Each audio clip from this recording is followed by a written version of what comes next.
Ah! My flight is booked. My flight is booked.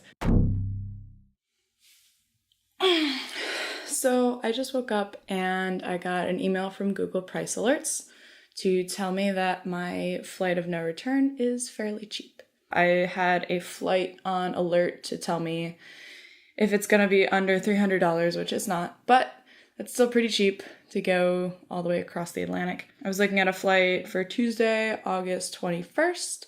It started at 309 and then it went all the way up to 370 something, and now it's back down to 310. So I think I'm just gonna buy it so that doesn't have a chance to go back up, because that is terrifying to think about. I also checked Kiwi, which does have something cheaper, but I'm not sure if it sounds great. So the first one is an overnight to Iceland and an hour layover, hour and a half, no big deal. This one is a 9-hour layover, which means I could go out and explore a bit, which I kind of love to do on layovers. But at the same time, then I also have a flight that lands in, I believe, Poland, and it's a 4-hour layover, but I land at 1 a.m., which means I would be able to just sleep in the airport and that's it, which sounds kind of miserable. And then land in Oslo at 7 in the morning, whereas the other one is only at 12, so noon. So yeah, I think I'm gonna get that first one. It's 310, the other one is 270, which is a lot more. Fuck it, let's do the thing. I did it! Did the thing. The trip is booked. I have a ticket, and it's one way, and I'm not coming back. I mean, like, maybe eventually.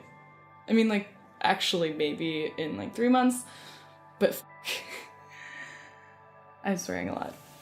So now that I have date for my flight, I can start to get the rest of my shit together for once. I picked my last day for work. It's August 10th. I am a little sad to go, but adventure awaits. And I'm also going to pick a day for my dad to pick up whatever stuff that I don't want to sell. Speaking of selling, I am doing a bit of a yard sale, garage sale, house sale thing where I have all my friends come in and just make offers on my stuff. It makes it easier than listing out every price and trying to find buyers, because it'll just be, hey, make an offer, yes or no, get rid of my shit.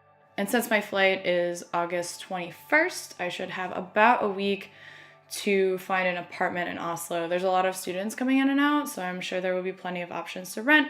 I just wanted to be able to do it in person and meet the roommates and all that. I feel like it would be weird to rent to somebody who isn't in the country yet, so I'm not super worried about that part. So I also wanted to talk about searching for flights a little bit. Everybody talks about how flying across the ocean is super, super expensive. And it is, don't get me wrong, it is pretty expensive if you pick specific dates. But just finding a flight in general isn't too bad. I got mine for $300, which is actually not as low as it went. Personally, I check about 4 websites every time I look. I am not sponsored by any of these brands. My first choice is always Kiwi. It gives me the, like, dirt cheap of the dirt cheap. It gives you a lot of stopovers that might be cheaper, which makes the price of the flight a lot cheaper, but it also makes it a longer travel time. So if you don't mind wandering around a bit, it's a pretty good choice because you could save $200, $300. I didn't go with Kiwi this time, but I set up a price tracker to just keep track of it just for future reference. And flights were as low as $187 at one point. But that included 3 layovers, and I do not want to lose my stuff on this flight. That is horrifying. The other thing I like to check is Google Flights. It's a pretty good mix of budget and direct flights, and it's pretty easy to price track there as well. Another one I like to use is Skiplagged. It has been not super helpful for me lately. I think it tends to be more domestic where you save money because it lets you book a flight from, let's say, Chicago to LA, but if you really wanted to go to Colorado, you could just get off the plane and not take that next leg of the flight, which is how they save you money. But sometimes flights just don't appear, so like, I don't know if I would recommend that one, but it's maybe worth a shot. And then the very last one I like to check is Kayak because it checks a lot of sites. It's not ideal. It's like sort of cheap, but it's a bit more commercial, so they don't really give you the best deals. So at least I get to see what most people look at and then see how much I can save from there. the last thing I have to worry about is baggage. I don't want to take everything on with me, but I do want to take a good amount of stuff so I don't have to ship things right away. So I need to find the biggest luggage I can and just check that and be really cautious about going overweight with my other bags, because I got screwed on that last time I went to Oslo and I had to pay an extra $200 at the gate because it was 4 kilograms over because of my roller skates. Worth it. So yeah, we are less than a month away and the panic is setting in, but I'm feeling good. So wish me luck and I'll keep you posted on whatever comes next. I don't know what else to say.